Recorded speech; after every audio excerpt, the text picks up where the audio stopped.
So, the ancient religion of Babylon, they all have one thing in common: the sacred feminine. The sacred feminine. The sacred feminine.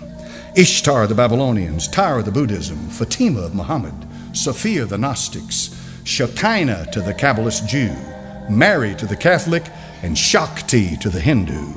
These all have one thing in common: the sacred feminine. And the sacred feminine is going to take you back to the source of light, because the light that resides in that place that Plato talked about, you need a path to get back to that light. Listen, this is important. She is the one to take you to that light. Now, I'm going to give you a guess. Tell me this morning, who do you think that light is? You remember what this subject's all about? Lucifer. He's the light bearer.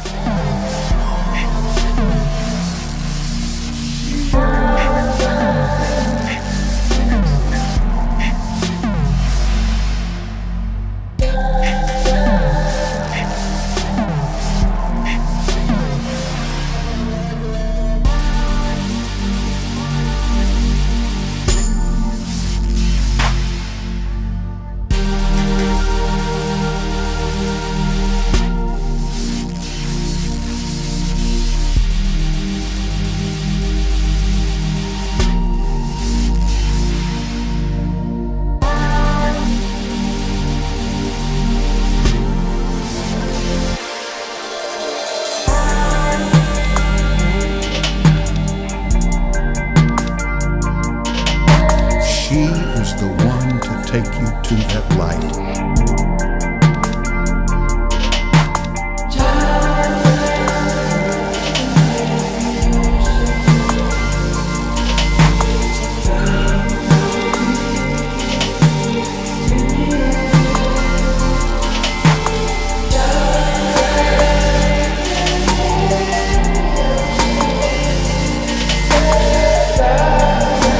Look there, we've got the same kind of symbology on a Catholic basilica, which is kind of ironic.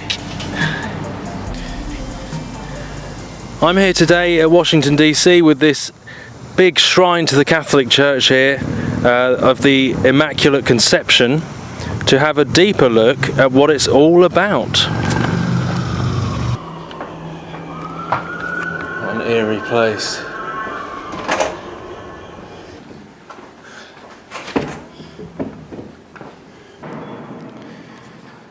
So let's go down into the belly, the underworld, where masses take place, into the heart underneath this, the tomb of this huge temple.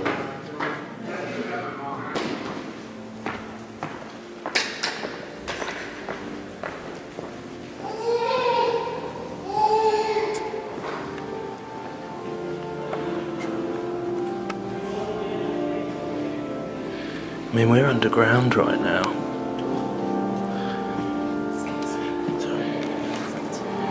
This is underground, this is in the belly, underneath the big temple.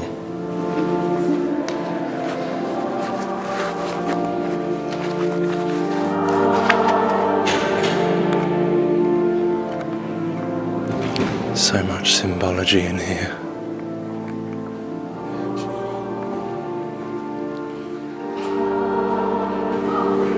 The National Shrine of Immaculate Conception. The birth pangs of the New Age, of abominations, ecumenical, one world under Rome.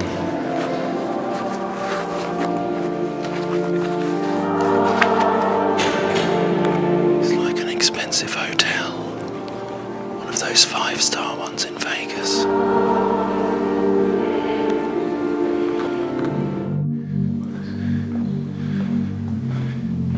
I mean, if that is not revering the Mother.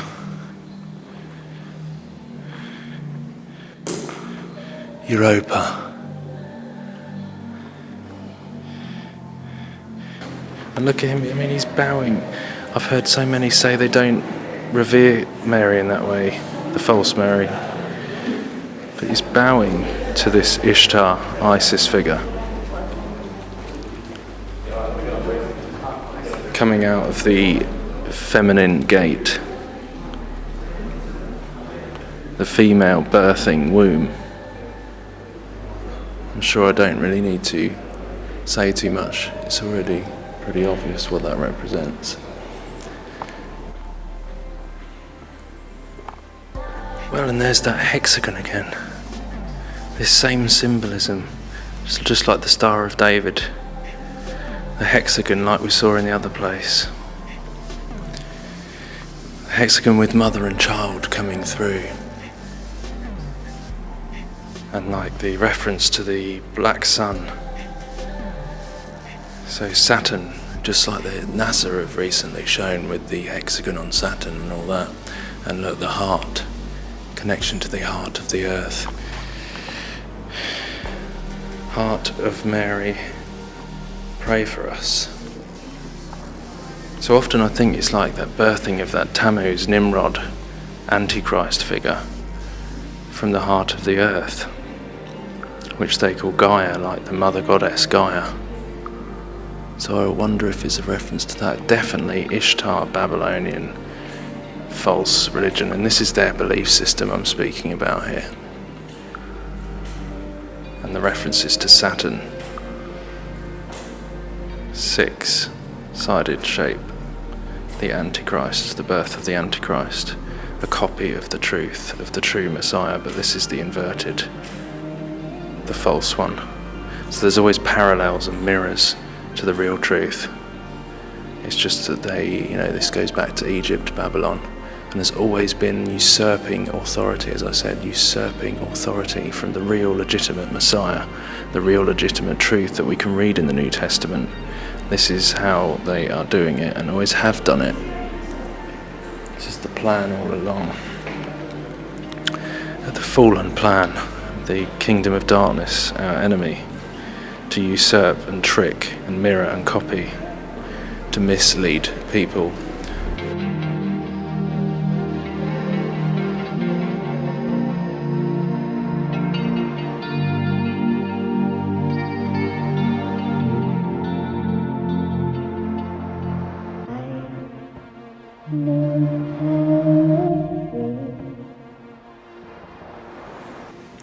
Look, pillars and archways, all the same designs as the other places, and she's sitting on a foundation stone there, behind these pillars where the veil would be, like in the Holy of Holies again, same representation, the Mother Goddess, Semiramis, Diana and Child, the false Mary.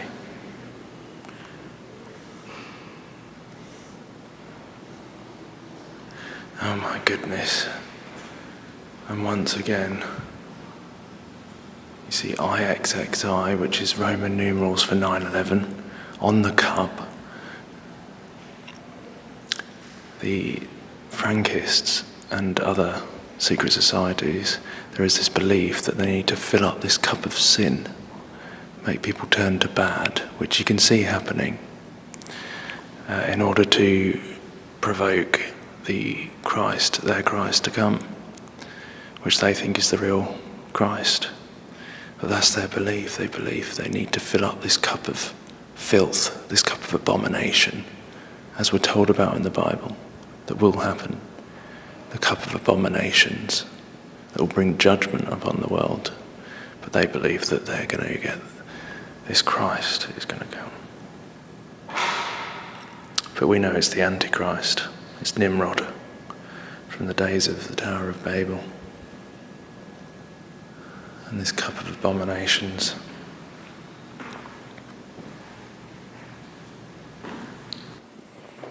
Mate!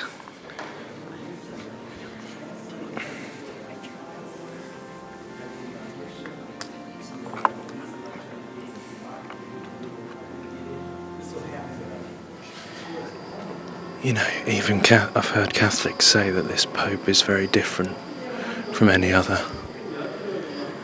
The way he's uniting religions and one world, ecumenical, new world order.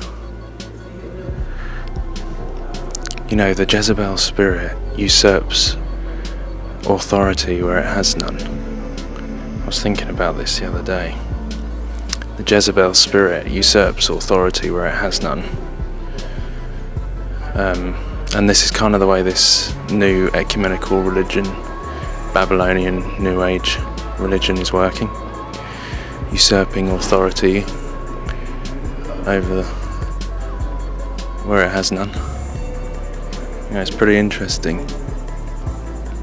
Usurping authority over the man, over Jesus, the true king, the queen, usurping illegitimate authority.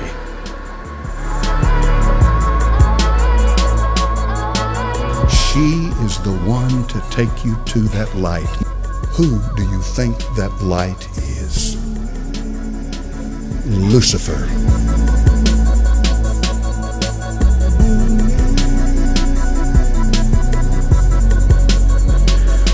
Please do not tell me this is not an ornate temple of Diana, the mother goddess. Sorry. I don't think that went down too well. But look, the celebration of fertility.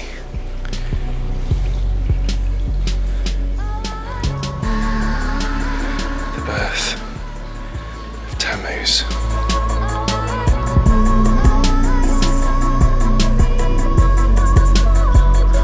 Whether you call her this, or you call her that, or you call her this, or you call her that, she's the same wherever you go. She is the Mother of God. She's the universal life force. Satan is very good at accommodating whatever culture, whatever age, whatever clime you happen to be in. Making a difference to him. He's very good at accommodating it. What I simply mean by that is he'll make you feel comfortable wherever you live in accepting his religion.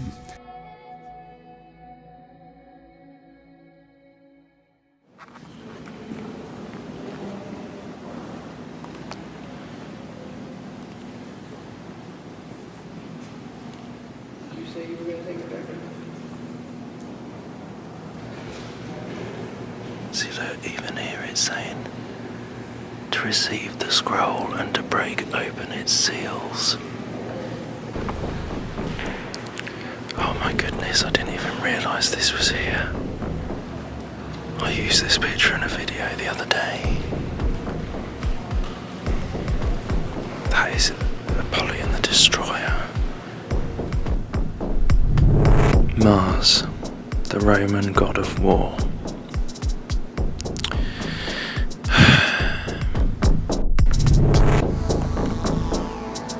And we've got that same representation of the Holy of Holies type thing, and him raising out of it Apollyon the Destroyer, the Antichrist. That is not Jesus. I don't think it takes much to work out that that's not Jesus.